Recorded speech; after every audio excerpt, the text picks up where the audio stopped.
Welcome to Be Yourself But Better, a podcast where we embrace ourselves while accelerating self growth. And I am Neha, a growth facilitator. So, welcome to this space, and thank you for tuning in and allowing me to make an impression on your journey. So, today we have with us Noopur Mishra, and she is a travelpreneur, a really inspiring travelpreneur, if I may say. And she is going to talk to us about hustle and how hustle helped her lead to her happiness. So, Noopur, welcome. Thank you so much, Neha. Thank you for calling me for this. Thank you. I'm so happy to be here and share my journey with you. It's really great to be here. And a little about myself. So, I'm Noopur Mishra. And in my last 6.5 years of professional journey, I have changed 5 different jobs. I've been to 2 different cities and I've changed 3 domains. And after all of that, I moved to Bangalore, got married, and me and my husband, we love traveling. So in last 6 years, we've covered more than 9 countries, and we love absolutely enjoy traveling, which led us to pursue our dream of starting our own Airbnb hosting business. So that made us quit our full-time corporate jobs in Bangalore, and from Bangalore we both moved to a small town in Goa a couple of months ago. Actually, like 7 8 months. It's been 7 months that we are in Goa now, and in last 7 months we started off with our Airbnb business, wherein we started off with one property, and now we have multiple properties. We have two. We're running 2 properties live, and one is starting up very soon, and we're talking about more expansion. And we're also running a small creative studio wherein we help different small brands to grow with design and strategy. So yeah, we have currently 4 to 5 different streams of income through different mediums. And yeah, so we love traveling. We're entrepreneurs, so we like to call ourselves travelpreneurs. So that's about me. That's amazing, Nupur. So, again, thank you for being here. And what quickly stands out about you is you've had a really, truly non traditional first decade in your career. And you've not really followed any stereotypes. So tell us about how you think that has empowered you in a way. I have to say, like in the beginning, it wasn't a very intentional thought through process that I did. It started at a very early stage, just after my 12th boards. You know how all my friends were applying for engineering or medical, because that's how it was, back in those days. Yeah. Like back in 2010, 11, that's what we knew, engineering or medical. But I filled nothing. I didn't fill any form for engineering or medical. I chose design. I did not know at that point of time what I'll do after design. I had nobody to talk to about that, but I just did it because I wanted to. And that was a very small step that I didn't realize at that time was something which was very different, very new for everyone, for me. And that took me very far away from my home. I was in Baroda with my parents, and I was 18, and I moved to Chennai to study 4 years for design. And that was the first step towards choosing something which was not stereotypical, or which was not like conventional. Yeah. And after that, I think that made me a lot more confident, and also it made me a lot more self aware, because I was choosing my own paths. I was paving my own paths, and I was making my own decisions. I was not just following something which was followed by everyone, but I was making my own decisions using my own mindset. So that made me realize how confident I've become, and how self aware I've become. And after that, I started taking more intentional, steps towards choosing something which was not so conventional, because I knew that was empowering me at every stage, making me more and more confident, and more importantly, much more self aware about myself, and choosing my own ways and paths, and not blaming it to on anyone, for Yeah. whatever happened. Yeah, I think you make a very good point. Responsibility, right? We take responsibility for how our life shapes out, and that is like so critical.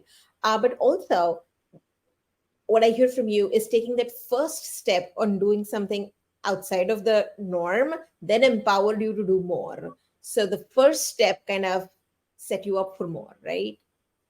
Yeah, yeah, that's true. Okay, that's really interesting because many times we are reluctant on that first step itself. That is the most difficult step to take. So that's good.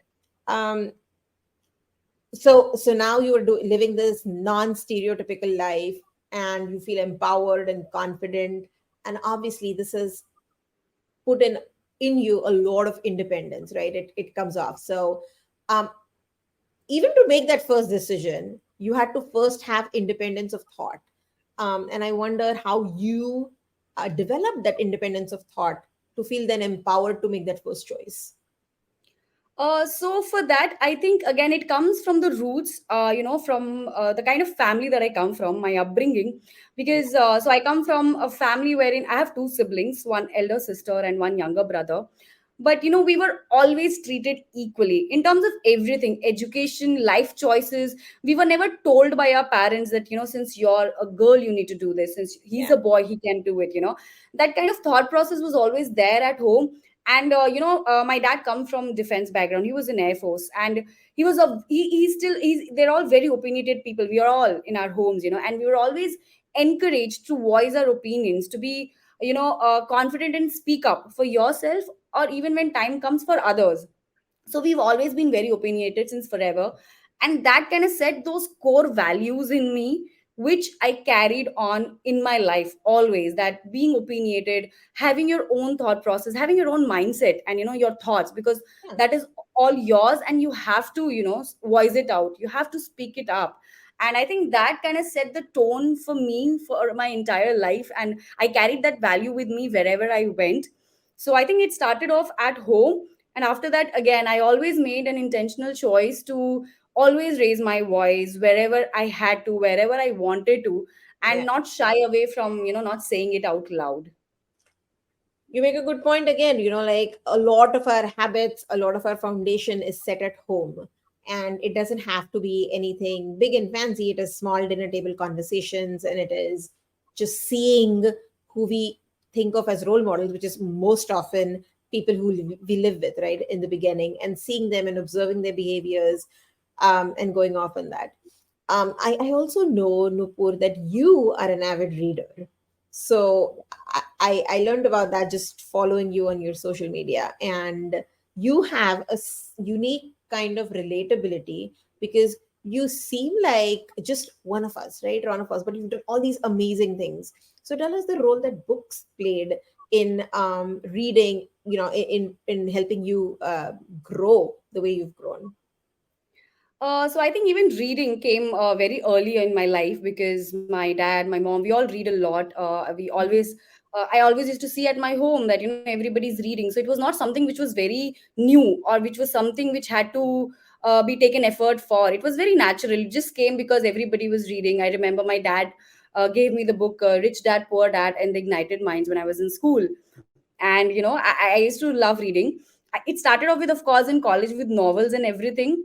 But at every stage of my life, whenever I felt low, whenever I felt I was going through a certain thing, a certain time of a certain period of time, I always went to books. And every phase I had different books. I remember, actually, I was hit by COVID very badly, and Mm. I was isolated, and that was a very low period for me. And that time I read a book called The Good Life, The Good Vibe. That was the time when I started getting more and more interested in reading about energies and vibe. That book talks about so much, that how your energy in universe matters a lot. Then there were times when I was feeling very low emotionally for my in my personal life. I started reading books, like there is a book called Healing is the New High. So books always, I always chose books according to my situation in my life. Mhm. When I started getting into my work, into my entrepreneurial journey, and my I started off with my brand actually 2 years back, and I was selling products. That was the time I wanted to understand how money plays an important role in our lives to go ahead in life. And that is the time I picked up the book called The Psychology of Money, which really helped me to understand that it's not just about earning and saving money. Your mindset and your behavior towards how you treat your money matters a lot. So I think at Yeah. every stage of my life I always picked books which really taught me to go through that phase of life at that moment. Yeah, yeah. That's a great point you make. I mean, I'm also an avid reader, and I have read some of the books, but I haven't read Healing is the New High. So I think I'm going to definitely take that up and read it. Thank you for that. Yes, the other thing though, there is an element of financial independence. that you also need in addition to the independence of thought? And you just touched on it briefly through the book Psychology of Money, but what role has the financial independence played in your growth and setting you free to do other things? And how did you achieve a level of financial independence? You say you have like four or five passive streams of income today. It must have been a journey. So what would you like to, put out there about that piece of your life? Again, for financial freedom, I think it's very important. I feel, especially for a woman, I feel in this age, independence doesn't only mean about, speaking up for yourself or doing things that you want, but financial freedom uh, gives you the kind of boost and confidence that makes you feel that, you're secure and you can do things for yourself, without being dependent on anyone. And that also, like, of course, when I was working, when I was having my job, and I had my education loan to pay, and that time itself I knew, like, when we had joined, it wasn't a great pay, and I was living in a big city called Bangalore, and that was the time when I had to pay back my education loan, but I still wanted to have fun. So that was the time when I started feeling that, what, I mean, this is not going to work out if you only do this. You need to figure out more ways to either save money, grow money. And that was the time when I started understanding the importance of investing, be it small, big. I started learning more about investing, how to do that.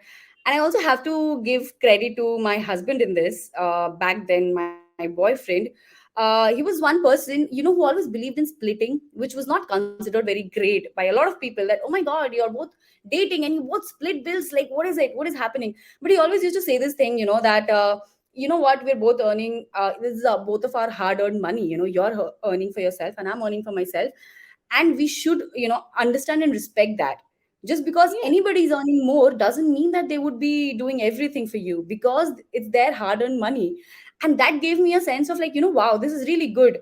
I should be able to do things which I want to on my own. And I started hustling really hard. I was doing freelance even while having a job. I tried everything. I did stand up comedy, I did poetry, I was, Ooh. painting, illustrating, I was making portraits, I was doing everything that could help me to use my skills and get some money. And then I started investing those that money. And You did stand slowly up when I comedy. I have to stop you there. You did stand up comedy. Did I hear Yeah, that? yeah. For a very brief moment, I did stand up comedy in Bangalore. I told you, I tried everything. I tried everything that I could, that I felt that could get me something, in life. And that was the time when I realized that use your skills. I feel whatever skills you have to try it at least once to see if you can monetize it. You may not, but then, it can help you. What if it You never actually. know. Yeah. You never know Exactly. until you try. So this is a good one. Whatever skills you have, find your skills and give it an attempt to monetize your skills. This is a good Yeah. one to take away, Nupur. So your journey is really interesting in that aspect. But did you ever feel defeated or lost or less than? Because I mean, like you just said, your comedy stream didn't last too long. I mean, I'm sure there was some point of feeling, maybe this is not for me, or other places where. So, did anything lead you to thinking defeated, lost, and how did you deal with those kind of, negative self-talk sort of?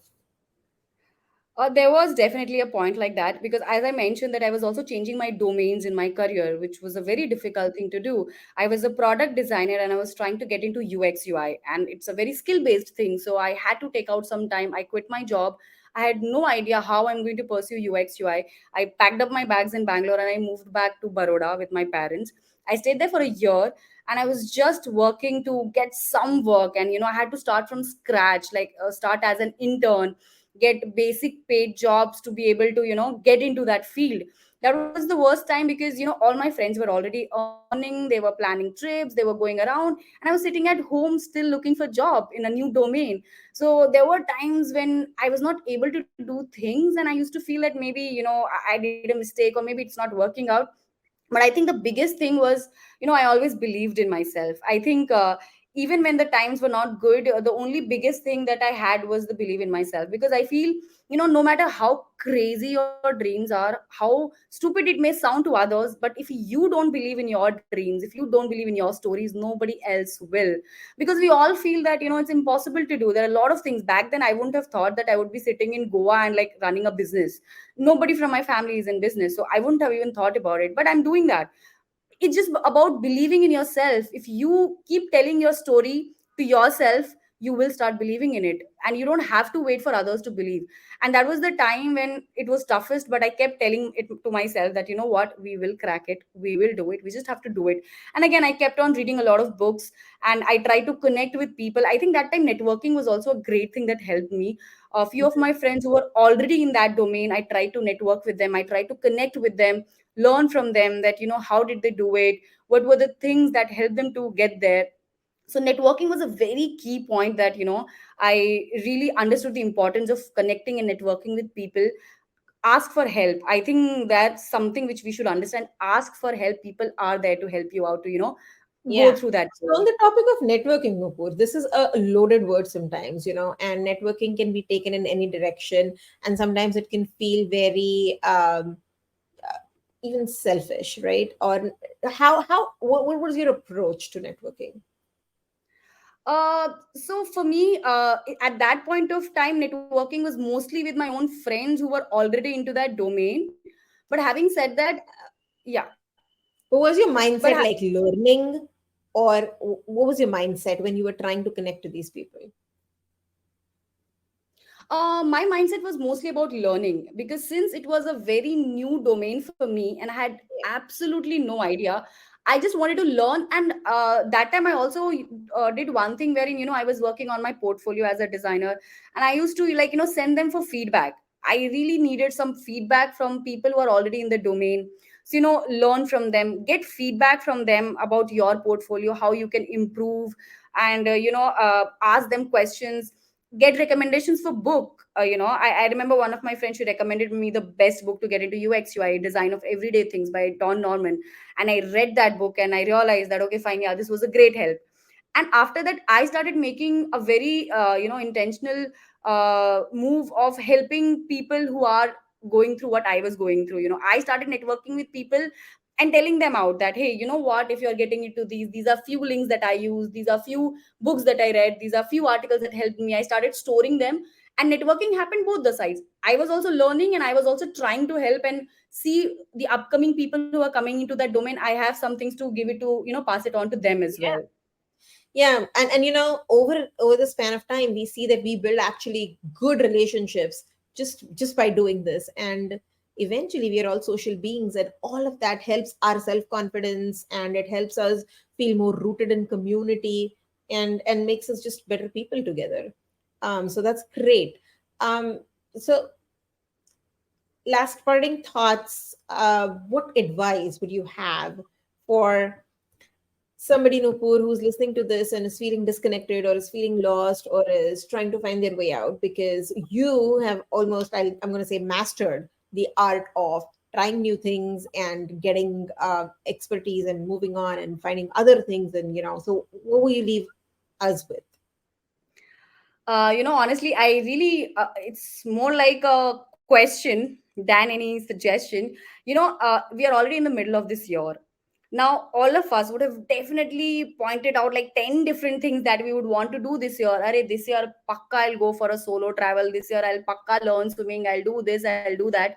Now, I want to ask everyone who's listening to this, how many of those things we've actually done or even tried? And I think the biggest thing that comes in between is the fear of losing, fear of failing, fear of embarrassment. And we are so conditioned in a way to think that, hey, what if it fails? Yeah, what if it doesn't go the way that I want to. But how about for a moment we forget about what if I fail and think about what if I succeed? What if it Exactly. actually works? It might be only 1%, but why not give it a shot? Pick up that pen that you've been wanting to, from like to write a book. Pick up that guitar that you wanted to, like learn to play the guitar.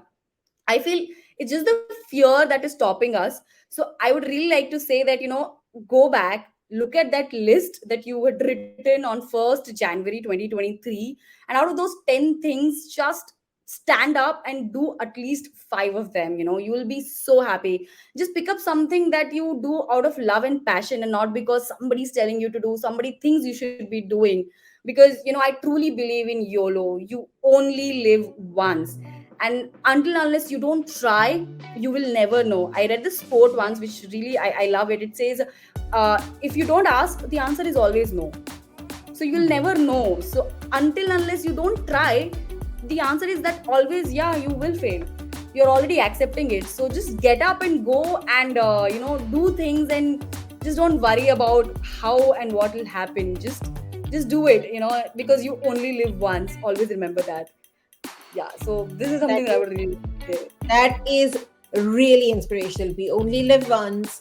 We often think of many things we want to do but don't really take action on any of them. So try them out. Don't let fear stop you. The other one I've heard is do not do anything from FOG, fog. I don't know if you've heard this, but FOG, fear, obligation, or guilt. Don't let your actions be dictated by fog. The fog that we see on the streets is also the fog that we have in our mind. Fear, obligation, and guilt sometimes overtake us. Don't let that happen. Just go, go, go. I love that, Noopur. I think I've gained a lot from having this conversation with you, and I really enjoyed knowing you as a person through this whole process. And really, really, really thank you for coming and spending some time with us today. Thank you so much for having me, Neha. It was really nice, discussing all the things with you, because I really love to connect with people who talk about self growth, and connect with people and try to get in these stories which can help anyone, anywhere in this world. So thank you so much for having me here. It was really lovely, talking with you. Yeah, and we'll continue to break down this topic of hustle and hustle leading to happiness on our individual social media pages. And so follow me for Inspire with Neha, and follow Nupur on Drapes and Thoughts. So thank you so much. Have a good one. Thank Bye bye. you. Bye bye.